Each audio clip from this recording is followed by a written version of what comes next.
There's a couple ways I can get my partner on his back. Number one, I can cut a very aggressive angle, 1 second, and when I cut this angle, he's going to feel panic. And this rotation here is difficult, so a lot of people will dive to their back and try to get their legs back into play. Okay, this is very normal. So angle pressure is one.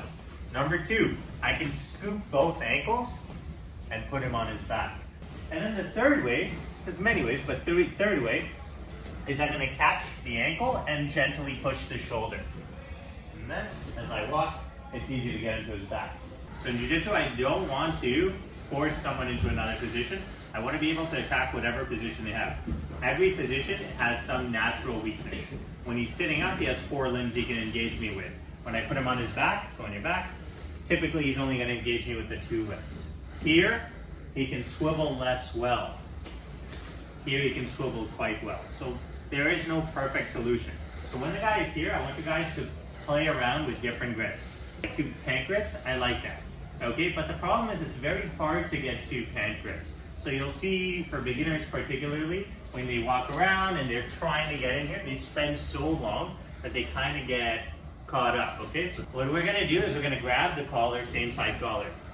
I also want to be very mindful of how far my elbow is from my hip. Okay, so when I grab the collar, instead of doing this, I do this. Now, a lot of times when I take this first grip, what I like is that Joseph will always counter grip. Go ahead. Perfect. He'll grab a cross collar and maybe he'll get 2 grips. Okay, this is very typical. People get a collar and a sleeve. I like this because it opens up this space and now I can grab the knee. You guys understand? Now, when I'm trapping this leg, I kind of know my best pass is going to be in this direction, but I don't lead with my best pass. I kind of sacrifice my D player, which is passing to the other side. So look what I do. I start to bend my elbows, head goes close, and I circle. It's so important you make a body-to-body connection prior to releasing your grips. Okay, huge white belt mistake. You get here, you get 90% of the pass, and then you dive, and then bring your knee in. There you go, okay? That's how you lose the pass. Make your connection first, release your grips second. That's like the big takeaway for today, I think. First thing I want to do is I want to grab the collar. He's always going to grab back. Anyone with experience is going to grab back. That disconnect here is my pant grip. I'm going to lean in, heavy on my hand, right here on the knee.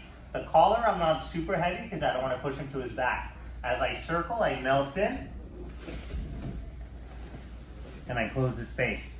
Look how I drove this across to turn his hips away from me, and then I just look for my underhook and my cross face.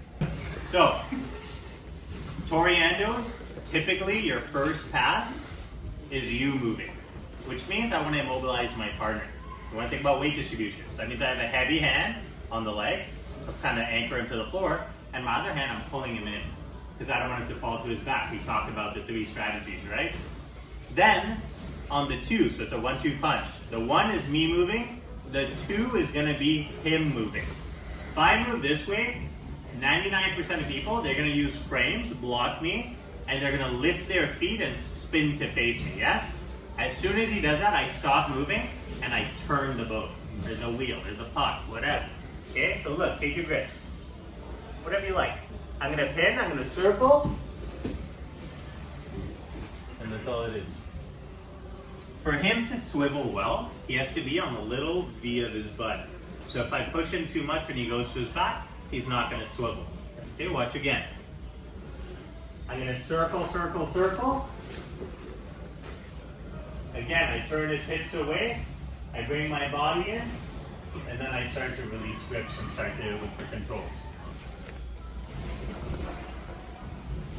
Look at my feet, never move them until I bring my knees in. He falls back, he pulls me in. Because I'm more tied up on this side with the sleeve and the collar, I'm going to exit with this leg. So look what I do. I point my toes, I go high and out. And he's going to want to face me with his hips. There you go. So I hold and I circle. Once I circle out to a 45 near his shoulder, I push and I come back and I close the space. So a lot of times you have to kind of like overshoot to get a good angle of entry and then circle back to close the space on the pass. You guys see what I did there? I didn't come here and try to pass because his knee will be in the way. So I walked out kind of that 135-degree angle. I drove my weight, and then I circled back and I closed the space. So he pulls. Look what I do. I pin here just a little bit for balance. I shift the weight into my other leg, so this foot is light. I go high and around. Now, if Joseph's lazy, I'm gonna pin and rotate and collapse his hips. But he's not gonna be. He's gonna have like life in his legs. So look what I do. I shoot around. I go all the way here. As I extend, I close the space before I drop to my knees. Got it? 1, 2, 3. Let's try. So you don't want to try to force this pass. You're going to have two objects. One is going to be the circle to north-south. One is going to be the switch to what's called a leg drag position. So if he does a good job blocking me with this leg, look what I'm going to do. I'm actually going to circle back the other way and cut my knee inside. The pressure on the far thigh will help to collapse the top thigh, the near thigh. Does everyone understand? Now I'll get my body on top and then I'll circle. It's a really nice, easy way to deal with knee to chest connection, okay? There's just too much resistance here, so look what I do. I circle, my foot goes past his hamstring. You see how I step deep with this foot? And then I'm gonna cut my knee inside. As I bring my knee to the floor, now it starts to collapse both legs.